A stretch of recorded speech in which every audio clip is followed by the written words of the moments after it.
Good morning, everyone. Welcome to the Yuba County Sheriff's Office. My name is Katie Vincent, and I'm the Public Information Officer here.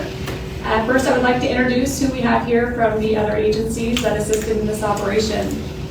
We have Deputy DA Teresa Saito from the Sacramento County DA's office. We have Chief Brian Whitmer from the Wheatland Police Department. We have Detective Javier Tiara from the Sutter County Sheriff's Office. We have Supervising Probation Officer Aaron Sampson, and he's with the Sexual Assault Felony Enforcement Team, also known as SAFE. And from the Sacramento Valley Internet Crimes Against Children Task Force, also referred to as ICAC, we have their commander, Lieutenant Juan Hidalgo, and Captain Dustin Silva, also with the Sacramento County Sheriff's Department. We have Senior Deputy Probation Officer Brian Iniguez from the Sacramento County Probation Department. And now I'm going to hand it over to DA Clint Curry. Thank you, Katie. So we're here this morning to talk about Operation Summer Sentinel that was executed in partnership with Sacramento Valley Internet Crimes Against Children last month, July 10 through 12. So what did we do? We did what's called a chat op commonly, and so just imagine a room about this size full of about 20 different law enforcement officers on phones and computers, and they are building profiles and chatting with people on social media platforms, on meetup platforms, and they are clearly telling people that they are underage children. And yet, there are adults out there who will engage with what appear to be underage children on these platforms and lead the conversation in directions that clearly indicate that they have a sexual interest in children. So the undercover officers at that point will engage in the conversation. Eventually, these conversations most of the time result in a meetup where they arrive to attempt to have some kind of sexual contact with a child. Instead, fortunately, in these cases, they're met with an arrest team of 5-6 burly officers who meet them instead. And they go to jail and they get charged, and we are currently prosecuting them. We arrested a total of 14 individuals as a part of this operation, and I'm just really thankful to everyone who worked on this. And so let's talk really quickly about who was involved in this. So the Yuba County District Attorney's Office, in partnership with the Yuba County Sheriff's Office, took point on this operation, but definitely in partnership with ICAC. We couldn't have done it without them.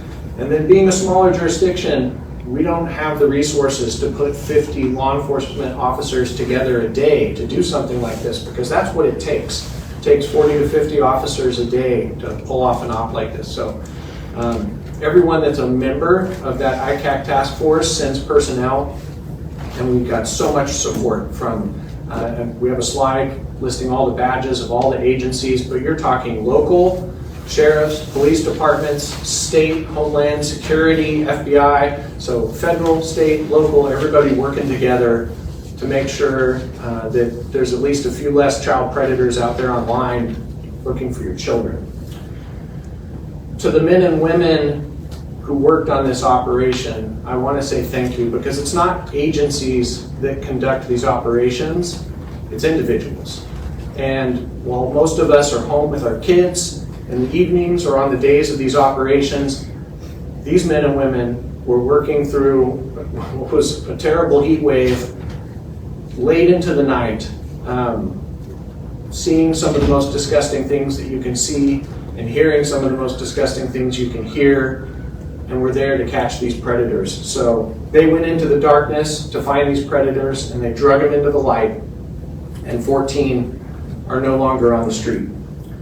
To the parents, I think it's important to realize that a generation ago, the advice to our children of beware the creepy guy at the park offering candy or to pet his dog, although that might still have some applicability, the reality is those men, those child predators, they're now online. They don't have to leave the comfort of their homes until they've already groomed a child and they're ready to meet.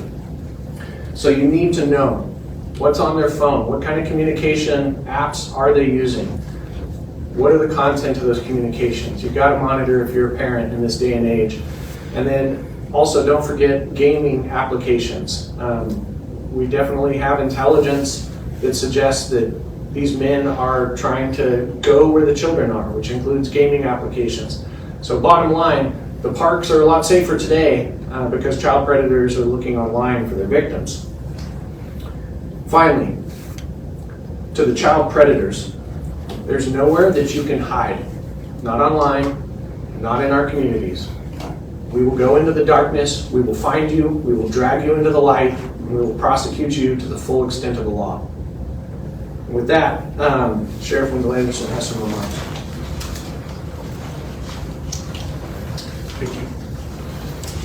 Hi, my name is Wendell Anderson, Yuba County Sheriff. And I want to start just by thanking our law enforcement partners, the prosecution team moving forward, and just say that this is just a stark reminder that there are those in our communities, in all of our communities, that will prey upon our children. Our children have so much technology at their fingertips. It's imperative that our parents know who they are communicating with and what applications they're using. These heinous acts that are committed against our kids obviously impact the lives of everybody in our communities. And these individuals that you see behind me and those in the room have provided resources or been involved in this investigation. It just shows you what a collaborative approach that we have in law enforcement, how important our children are to us. And I can't speak highly enough of the work that these men and women have done. Now, as far as the photographs, we provided the photographs because of the propensity for these individuals to victimize children. And should you recognize any of the faces or have any interaction with them, whether it be suspicious or illicit or illegal, please contact the Yuba County Sheriff's Department. We have a tip line that you can find on our website, and we have a tip line, and the phone number is 530-749-5181.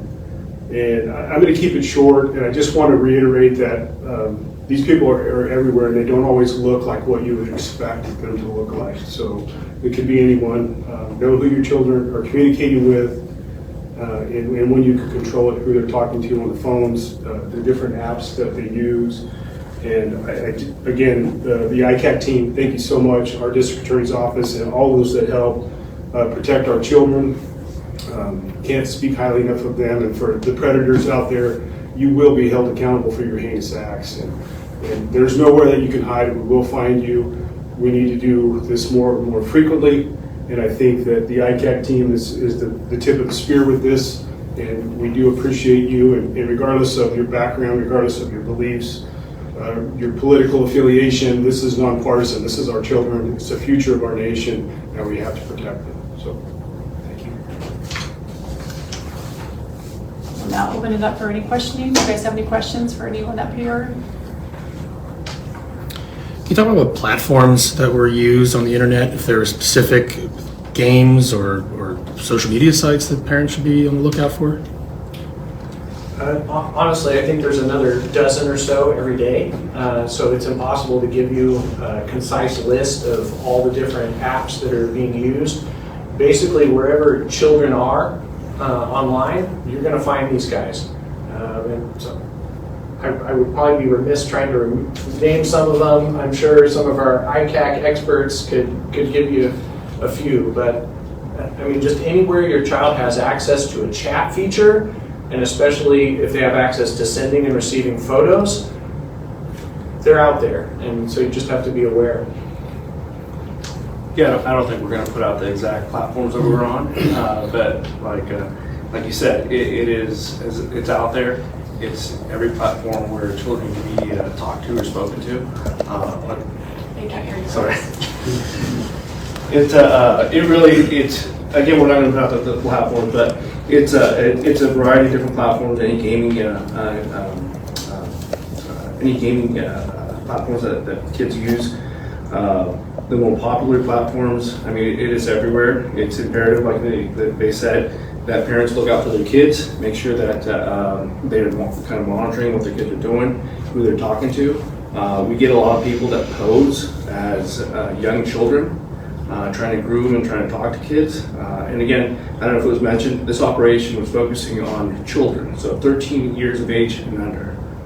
not 15, 16. We were focusing specifically on 13 years and under. So the people that we're getting, I mean, these are monsters, right? These are people that are looking to have sexual sexual intercourse with like children and stuff. So that's what we were looking at. So. What was the age range for the suspects that were caught? You know, I don't have that in front of me. I want to say youngest were in their 20s, and the oldest arrested was 81 years old. So can you say your name in the camera? Yeah, of course. I'm Lieutenant Juan Hidalgo. I'm also the commander for the ICAC task force here in Sacramento. Just so you guys know, we cover Stanislaus all the way up to the Oregon border, Vallejo all the way out to Nevada. That's the area that the task force covers. Absolutely. Is this a new way to kind of go after this problem? Because obviously it's kind of evolving. Back in the day, you didn't have the access to the internet. So talk about kind of how it has changed your guys' approach to combating this issue. Yeah, it's interesting because it seems to be more prevalent. And the big reason is everyone has a computer. Everyone has a computer on them, sometimes two. What I mean by that is they have phones. They have different ways to get on different platforms nowadays.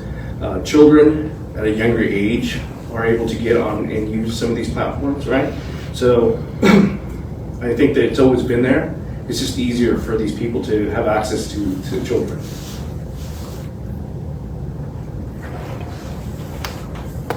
Any other questions? Were any of them former law enforcement? Any of the suspects? Yeah. They're not technically law enforcement, but there was one of them that worked at the juvenile hall in Sacramento. Could you speak on him a little bit? Well, the case is being prosecuted, so obviously when it comes to specifics of the case, we'll do our talking in court. However, what I will say is it's illustrative of why we need to do these kinds of operations, because everyone that I've ever been involved with, there is no like picture or profile of a child predator. They are in all walks of life, all socioeconomic status, and so when you do an operation like this, typically you're going to find at least one that's in some position of power. In this case, it was the juvenile hall in Sacramento, and I'll have to refer you to Sacramento probation if you have any further questions about that. Can you answer if any of the allegations against him happened at work or out of work? I can't. I'll have to ask Sacramento probation. Okay, thank you. Anything else? Anyone else want to add anything? All right, well, that concludes our press conference. If you guys want any clips afterwards or short interviews, we'll be available for a short time for that. All right, thank you.